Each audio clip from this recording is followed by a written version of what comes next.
Suspense. And the producer of radio's outstanding theater of thrills, the master of mystery and adventure, William N. Robson. One of the criteria of a good story is that the characters change for better or worse during its telling. We submit the following as an example, with the pious hope that its moral may reach the heart of any who needs it.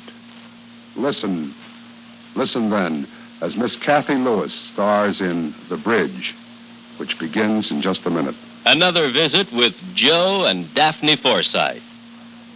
Joe, honey. Hi, Daphne. Where you been? Out. Do you love me? Sure, I love you a lot. A whole lot? All right, what did you buy? Well... Come on, you never start a conversation like that unless it involves money. I bought a hat. Oh, how much did it cost? It was a real bargain. How much? $7. Well, that's not too much. It could have been worse. Sweetheart. Oh, no. What else? Well, when I bought the hat, I needed shoes and a handbag to go with it, didn't I? Uh-huh. And I found just the right ones. How much? $21.50. And that's for both of them. $21.50. And $7 more for a hat? That's some bargain, that hat. I'm sorry. Well, we're lucky we got the payroll savings plan. A bond every payday is one way to make sure we save something. Gee, honey, you're smart to invest in them. They pay you $4 for every 3. And it's a good thing for us they do. Can you ever forgive me? I guess. Oh, you're so sweet. Why are you so sweet to me? I'm no fool. Come here, you. Oh, Joe. And now, The Bridge, starring Miss Kathy Lewis. A tale well calculated to keep you in suspense. Saturday night in Westchester. The party is at George and Laura's tonight. But it's the same party as it was last Saturday at the Kincaid and the Saturday before at Millie and John's. The same people doing the same thing. The husbands haven't seen each other since they came up from New York last night on the 505. And they may not have another reunion until the 849 picks them up at Chappaqua Monday morning. The wives have been adjourned since yesterday's PTA meeting and will not reconvene until the community theater luncheon at the country club day after tomorrow. The kids are presumably asleep in a score of homes watched over by a TV-watching babysitter with or without dates. Saturday nights in Westchester. Togetherness in Westchester. Hey, Liz, what are you doing over here in the corner all by your little self? Thinking? Never heard of such a thing. How about a fresh drink? No, thanks. Come on, Liz, live a little. I'm fine. Dance? Mm-mm. Well, that's about all a host can offer with a guest's husband in the room. I doubt if he'd notice. Huh? Who is she, George? She? Who? That girl dancing with my husband. Oh, aren't you being pretty possessive about old Max? She makes me feel possessive. Who is she? You met her when you got here. Don't be obtuse, George. Now answer my question. Well, her name is Edith Elwood. Works for the competition, Marlin Advertising. Been there about 3 months. Funny. Max has never mentioned her. Oh, why should he? Must be 100 others like her on Madison Avenue. That pretty? Mm-mm. She married? Gave it up. That's why she's working. Oh. George, have you ever seen them together? Huh? You know, lunch, cocktails? Hey, what is this, a third degree? He calls her Edie. I heard him. Well, you know how it is. We're always taking people to lunch. It's part of the business. I see. Thanks for telling me, George. Well, for heaven's sake, Liz, I haven't said anything. You've said enough. Now, look, Liz, don't you go getting any crazy ideas. Now, where you going? Out. I need some fresh air. Yeah, but it's raining cats and dogs out there. What difference does it make? I seem to be all wet anyway.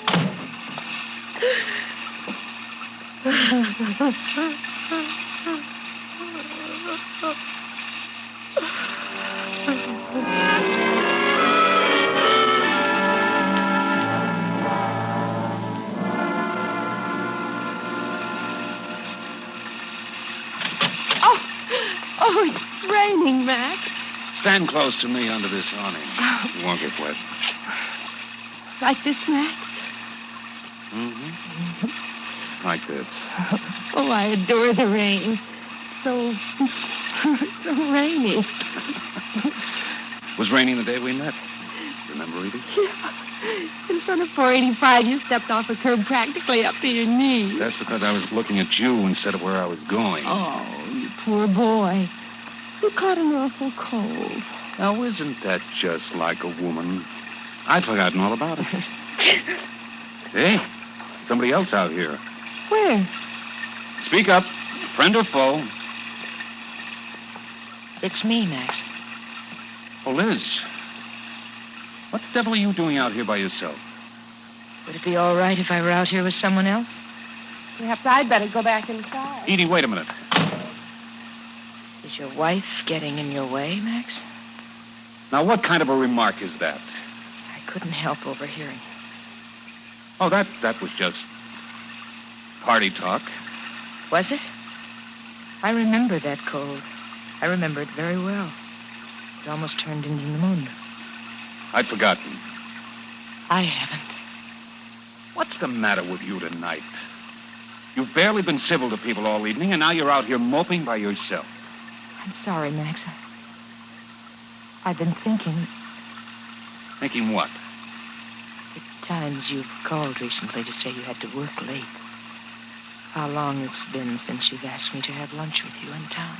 You know I've got 2 new accounts to worry about, in addition to all... She's beautiful. What? Who's beautiful? Edith. Or as you call her, Edie. Liz, I'm not going to stand out here in the rain and defend myself against such ridiculous... Then don't, Max. Now, look, Liz. George drove Edith over here this evening. I didn't. But you sure would like to drive her back, wouldn't you? Well, as a matter of fact, she lives only a couple of miles from us, and I did offer to give her a lift. Oh, Max. Max. All right, Liz. I'll tell George he'll have to take her home. Anything to keep peace in the family. It's up to you, Max.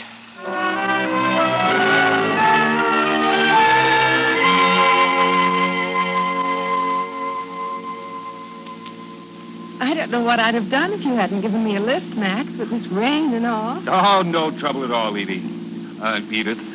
Max tells me you don't live very far from us, Miss Elwood. Yes, that's right. I was very fortunate to find a house right on the river. I should think an apartment in town would be more convenient to your work. Yes, but I just love to be outdoors. And if I do say so myself, I have a green thumb with roses. Max is good with roses, too. I get stuck myself. Sorry. Please slow down a little. I'm only doing 35. Oh, that's too fast for this narrow, twisty road in the rain. And there's that bridge at the bottom of the hill. Liz, will you pipe down and let me do the driving? Or maybe you would rather walk. Maybe I would. I think you're a wonderful driver, Max. I didn't say he wasn't. But you don't know this road like I do. And neither of you know it as well as I do. I could drive down this hill with my eyes closed. Max! Max, look out!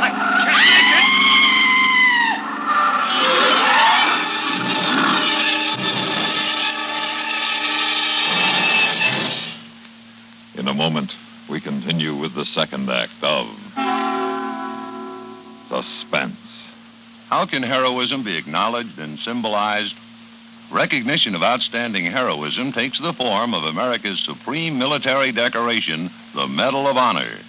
It is awarded to those members of the United States Armed Forces who distinguish themselves conspicuously by gallantry and intrepidity at the risk of life, above and beyond the call of duty, in action involving actual conflict with an enemy. For recipients in the Army and Air Force, the medal is a gold-finished bronze star with the head of the ancient goddess Minerva in the center. A laurel wreath in green enamel surrounds the 5-pointed star, which is suspended by 2 links from a bar bearing the inscription, Valor, and surmounted by an eagle with wings outstretched. The ribbon pad directly above is light blue, with 13 white stars arranged in the form of a triple chevron. the President of the United States is the only government official authorized to present the Medal of Honor.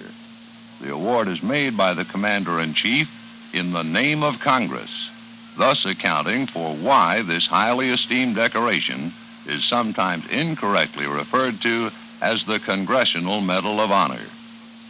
Only a very small number of the many millions of U.S. Armed Forces personnel, past and present, have been presented this great symbol of courage to which free men can aspire, the Medal of Honor.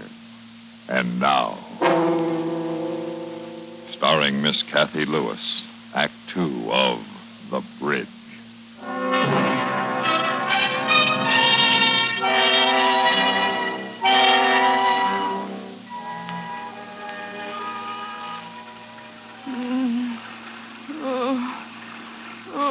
We're alive. We're still alive. Look! The river. Must be 40 feet down there. And we're hanging right over it. We're going to fall. Any second, we're going to fall. I'm sorry it's all my fault, Liz. If I hadn't been driving like an idiot. We're alive. That's all that matters. Max. Yeah. Look, the headlights. They're dimming. Short, probably. There they go. So dark. Let me out here. I've got to get out. Edith, stop it. Keep your hands off that door. There's nothing under you but water. There's a car coming. Across the bridge. They'll see us. Oh, they've got to see us. We're down here. We're down here. They can't see us, Edith. We're hanging at least 10 feet below the floor of the bridge. Come back.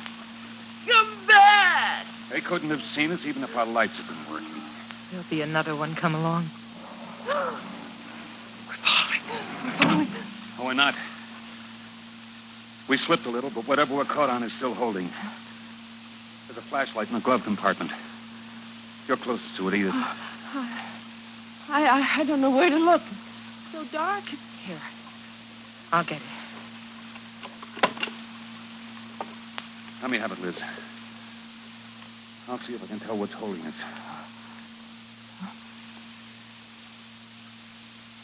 Nothing to hang on to out here. Oh. The cement abutment. Absolutely smooth. Let's try the other side. Edith, you're closest to the window. What's that? On my hand. Looks like blood. Your nose is bleeding. My nose. No. No, I'm hurt. It's broken. I'm sure it's broken. I'll be disfigured. It's just a nosebleed. Now take this light. See if there's anything out your side we can hang on to. It's so dark out here. I can't see anything. Oh. What was that? I dropped the flashlight.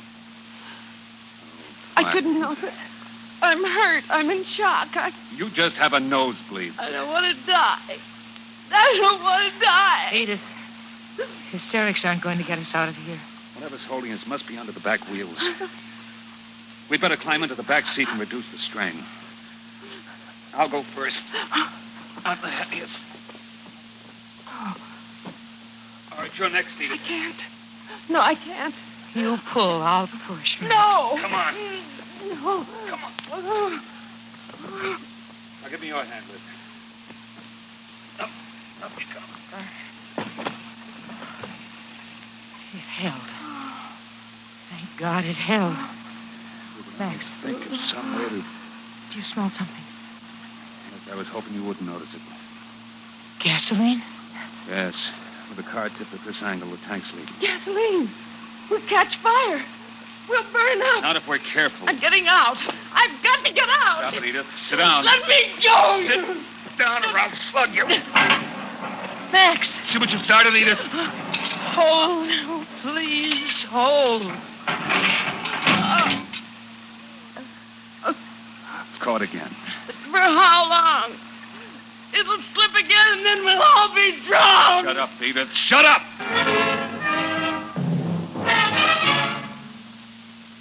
moment, we continue with the third act of Suspense. Another visit with Joe and Daphne Forsythe.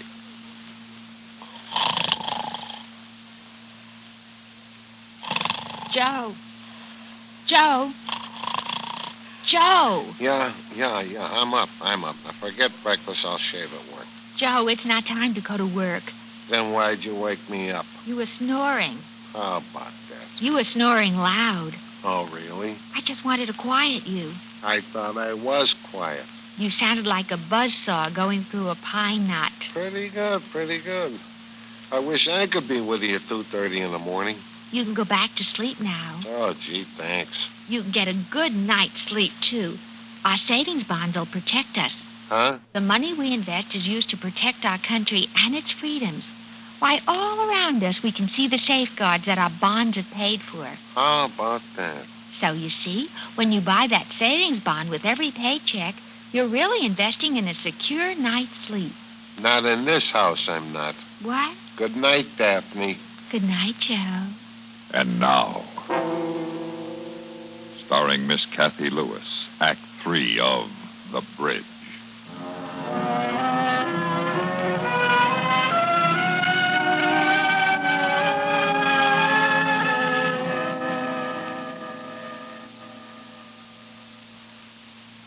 How long have we been here, Max? I don't know. An hour.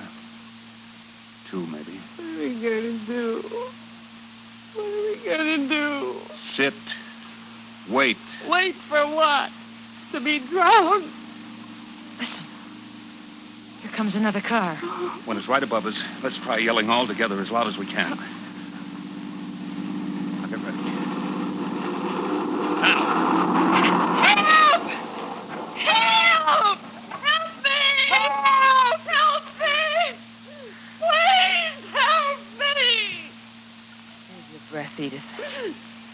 They didn't hear us. They've got to hear us. No, they didn't. We just have to wait for the next one. Wait for the next one. I'm too scared to wait for the next one. So am I, Edith. I've never been so scared in my life. Well, why don't you show it then? What good would that do? We've got to face it. What, darling? Those cars up there will never be able to hear us over the sound of their motors. We've got to wait for one that's coming from the same direction we were. What do you mean? Every car that's passed has been coming from the opposite direction. They can't see the hole in the guardrail where we went through. But a car coming down that hill the same way we were would pick it up in their headlights. Somebody's got to come along, sooner or later. Let's hope it's sooner. It'll be too late. Max, I have an idea. Couldn't we break open the back window and then we could climb out over the trunk? Break it with what? Well, here, my shoe. That safety glass, Edith. It'll take a ball-peen hammer to crack it. Oh. Max, how is the window put in? Got a metal strip all around it, held with screws. Could the strip come out if you remove the screws? Probably, but they take a special screwdriver. And we haven't any screwdriver. I have a nail file in my purse. Nail file. It might work on a Phillips screw. Here we are. Is it working? I could tell better if I had a flashlight. Sorry, Max. I said I was sorry. Got an idea. My cigarette lighter. Are you out of your mind? You smell like gasoline? I forgot. Well, remember, I was just trying to help. the best way you can help is to stop having ideas. Don't, Max. She can't help it. You can help it. I don't hear you going into hysterics. No, it won't work, Liz. The file's too soft. Just bends. At least it'll be light soon. And someone's sure to find us. If it's not too late. What do you mean? Look, girls, there's no use kidding you. Every time a car goes over the bridge, whatever's holding us gives a little. Maybe you didn't notice it. The last time was the worst. But it will hold. It's got to. I wouldn't bank on it. Now, you kids lean back as far in the car as you can to balance my weight. What are you going to do? I'm going to roll up the front windows Why? in case we go into the drink. Oh, Max, no. Now these rear windows. You get the one on your side, Liz. Now listen to me carefully. I don't know how deep the water is underneath us. But with these windows closed, we'll have a couple of minutes after we hit to get our breath and our bearings.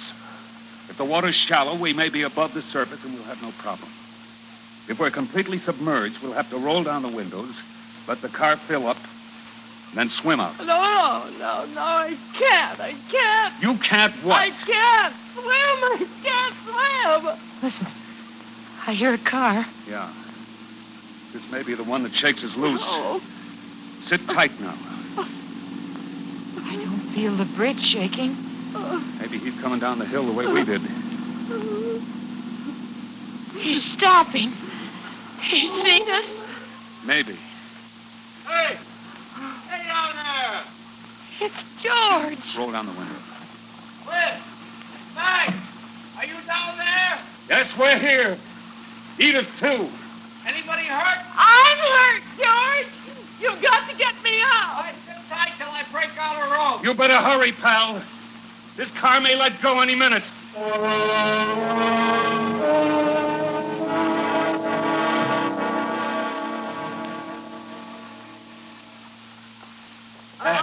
Atta girl. Now, just a couple more feet, Edith. I can't, That's George, it. I Now, can't. yes, you can. Here, give me your hand. How you coming, Liz? Fine. Need a hand? No, I can make it. You okay, honey? Safe and sound.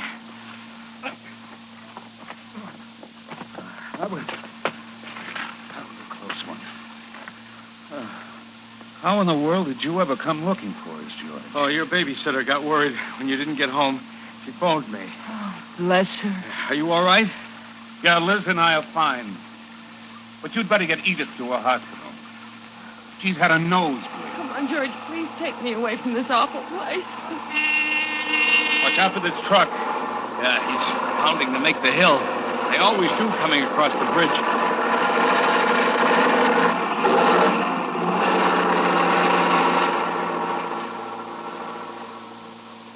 George, flash your light down there. Max, look.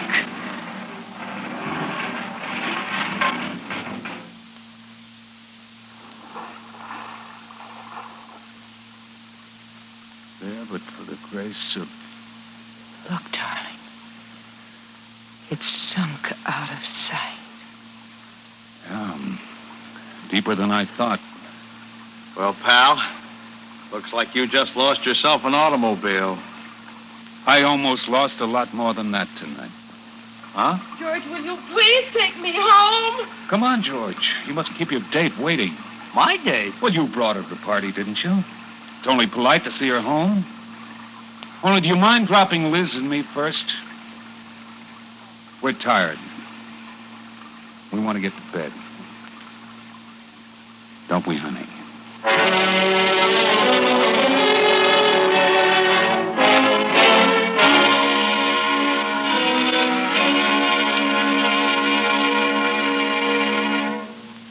Suspense, in which Kathy Lewis starred in William N. Robeson's production of The Bridge, written by Alan Botzer and Mr. Robeson. Supporting Kathy Lewis in The Bridge were Virginia Gregg, Jerry Hausner, and Bill Quinn. Listen. Listen again next week when we return with another tale well calculated to keep you in suspense.